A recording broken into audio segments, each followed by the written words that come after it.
దేవర సినిమాతో మంచి విజయాన్ని సాధించుకున్న జూనియర్ ఎన్టీఆర్ తన దగ్గర సత్తా చాటుతూ ముందుకు దూసుకెళ్లిపోతున్నాడు. ఇక ఇప్పటికే ఆయన చేస్తున్న సినిమాల విషయంలో చాలా జాగ్రత్తలు తీసుకుంటూ ఎన్టీఆర్ ఇక మీదట సినిమాలలో భారీ సక్సెస్ని సాధించాలని చూస్తున్నాడు. ఇక ఏది ఏమైనా కూడా తనదైన రీతిలో సత్తా చాటుకోవడమే లక్ష్యంగా పెట్టుకొని ముందుకు దూసుకెళ్లిపోతున్నాడు junior NTR. Pan India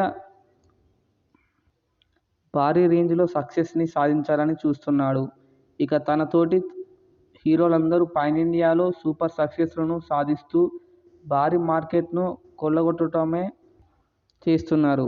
NTR మాత్రం 300 కోట్ల దగ్గరనే ఆగుతున్నాడు.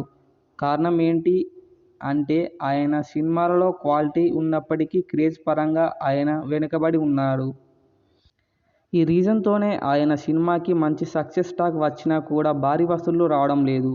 ఇక ఆయన తన క్రేజ్ను పెంచుకున్నట్లయితే సినిమా భారీ ఓపెనింగ్స్లో రాబడుతుందని చెప్పడంతో ఎంతమాత్రం అతిశయోక్తి లేదు. తద్వారా ప్రేక్షకుల్లో ఆయన సినిమాలు చూడాలనే ఆసక్తి కూడా ఎక్కువ ఉంటుంది. అందుకే సినిమా చేసే ప్రతి ప్రేక్షకుడికి ఎన్టీఆర్ మీద క్రేజ్ పెరగాలంటే ఆయన సినిమా మీద భారీ ప్రమోషన్స్ చేయించుకోవడమే కాకుండా తనకంటూ ఒక స్పెషల్ ఐడెంటిటీతో ముందుకు దూసుకెళ్లిపోవాలి. అలాంటప్పుడే వాళ్ళకి స్వతహాగా ఫ్యాన్స్ ఉండడమే కాకుండా వాళ్ళ సినిమాలు కూడా ప్రేక్షకులను ఆదరిస్తూ ఉంటారు. ఇక ఏదేమైనా కూడా తనదైన రీతిలో సత్తా చాటుతూ ముందుకు దూసుకెళ్లిపోతున్నాడు జూనియర్ ఎన్టీఆర్.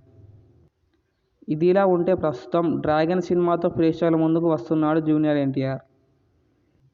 కాబట్టి ఈ సినిమా విషయంలో ఆయన చాలా జాగ్రత్తలు తీసుకోవాల్సి అవసరమైతే ఉంది. దానికి తోడుగా ఈ సినిమా దర్శకుడు ఆయన ప్రశాంత్ నీల్కి కూడా పాన్ ఇండియా మంచి మార్కెట్ అయితే ఉంది. కాబట్టి ఆయన కూడా ఈ సినిమా మీద స్పెషల్ ఫోకస్ పెడుతున్నారని తెలుస్తుంది.